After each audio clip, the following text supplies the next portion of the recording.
Hey guys, it's Fana and thank you so much for watching. I am finally posting this video because I finally got around to editing it of my first doll commission. After posting my Goth Lolita doll, I got a direct message from 10 milligrams, or Donnie, on Instagram asking for a Pastel Lolita commission. She requested that I use Claudine Wolf from the Haunted line, and I was lucky enough to be able to find it on eBay and purchase it. As you guys know the drill by now, I cut and rip the hair out of the head and take off the face with 100% acetone nail polish remover.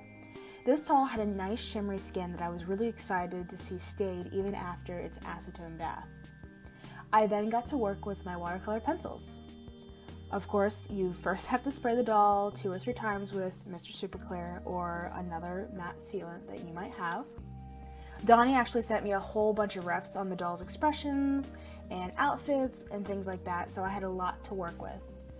I was really excited to hear that she wanted heterochromia eyes, which is just a fancy way of saying 2 different colors, and I'm probably mispronouncing it, so I'm sorry. She wanted purple and red eyes, but since this is pastel themed, I started off with a pale lavender and pink, and I would build up to the brighter, darker colors.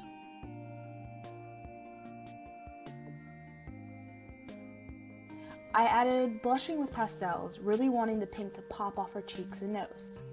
I keep building up the colors with additional layers of pencil and MSC, adding more details as I go.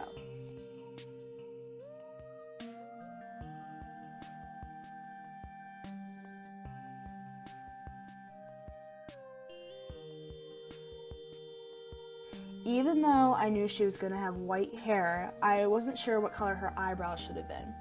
But, I mean, I ultimately decided on light brown. It wouldn't stand out too much, but it also wouldn't blend in completely with the hair. I added a lot of little white highlights just to bring out the cutesy feel that I was going for.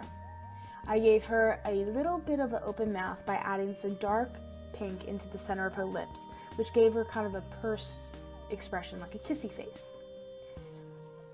There's so much more to this process. If I could actually stay in the camera frame, I really need to start marking off my desk up to where the camera actually can see. But, you know, you live and you learn, and I should have learned by now.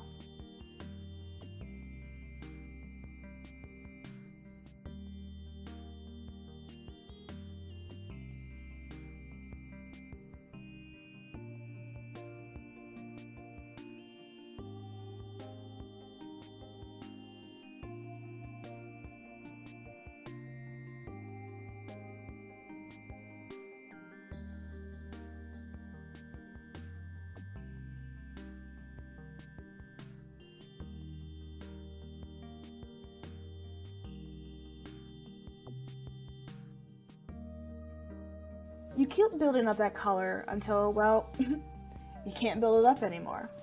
I wanted more pop to her eyes, so I go in with acrylic paint in a teeny tiny brush. This is the part where I really brought the red out in the one eye.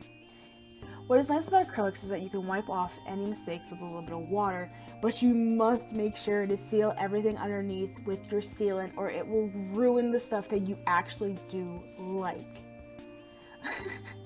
Don't make that mistake, please.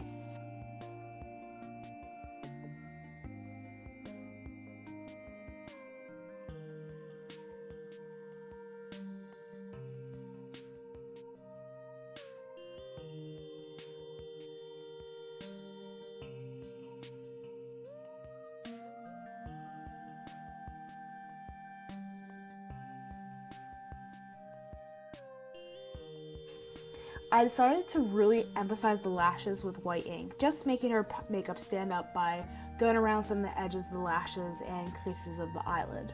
I also added some highlights with this white ink. I decided to go rogue from the refs that Donnie sent me and added some little stars to her cheek to incorporate the makeup with the rest of her star-themed outfit. I decided not to give her 3D lashes because I think they're sometimes a little bit too harsh, and also because she's going to be getting an eye patch. See, there's a reason for the heterochromia. I do really love how this face-up turned out though. Now it's time for the hair. I used the yarn weft technique by brushing out some acrylic yarn with a wire pet brush and then hot gluing one end to make wefts. I decided that I like cheating and using hot glue instead of Elmer's glue all because it's just much faster, even though it is easy to make it a little bit too bulky. I start by working on the part, gluing wefts to the center of the doll's head and folding them to the opposite side to make a part without being able to see the doll's skull. It gives the doll a fun little mohawk. Maybe I should keep her that way.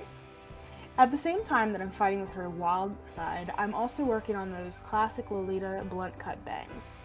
You would think by now I'd be an expert on how to do these bangs, but unfortunately I added too many layers and the bangs got really poofy, even after water and a plastic wrap prison. But, I mean, floofiness adds to the cue, right? I just keep adding wefts, starting from the bottom and working my way up the head. Her ears were really getting in the way, but I got as close as I could with the larger wefts, and then took tinier wefts and folded over the edges, sticking them into the inside curve of the ear. She looks pretty crazy for a while, but don't worry, I wrangle her into submission by wrapping her head tightly with plastic wrap and securing a hair tie around her neck to hold it down for a few hours. Now it's time for accessories. I made the dress on a visit to my parents' house prior to this, so I unfortunately don't have the footage of making the dress, but it's the same process as for my Goth Lolita doll. I'll link the video above so you can see a little bit more of how I did it. Donnie wanted her doll to have a bag, so I cut 2 star shapes out of fabric in a long, thin rectangle. I then pinned the long rectangle around the edges of one star shape. Once that was done, I repeated it on the other side while leaving a small hole to turn the star right side out. I used the leftover yarn flue from the hair to stuff the bag, and I sew up the hole.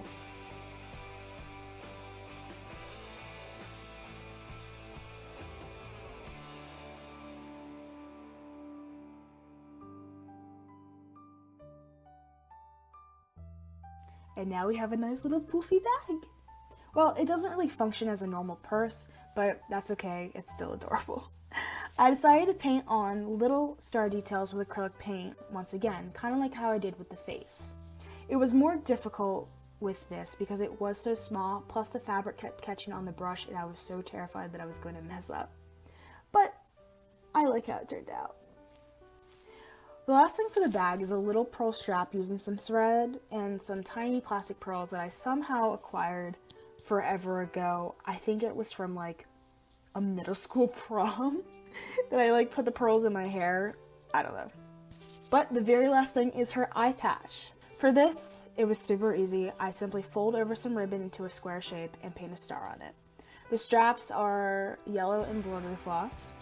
I wish I had ribbon instead of the embroidery floss because it's stronger, but I simply didn't have ribbon that was delicate enough for what I wanted. Now all the parts of her are ready to assemble. Somewhere along the line, I also made wrist cuffs, a bonnet, and stockings. The shoes are repainted Ever After High Bonnie Blanc shoes.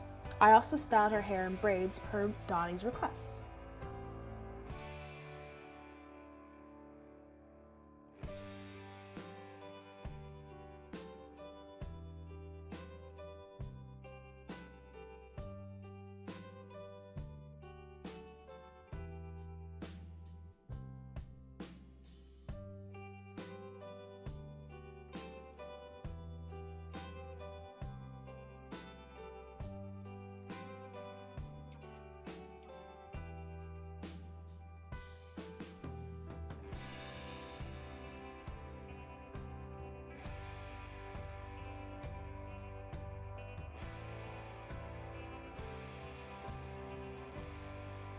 So Donnie decided to name this cutie Vivian.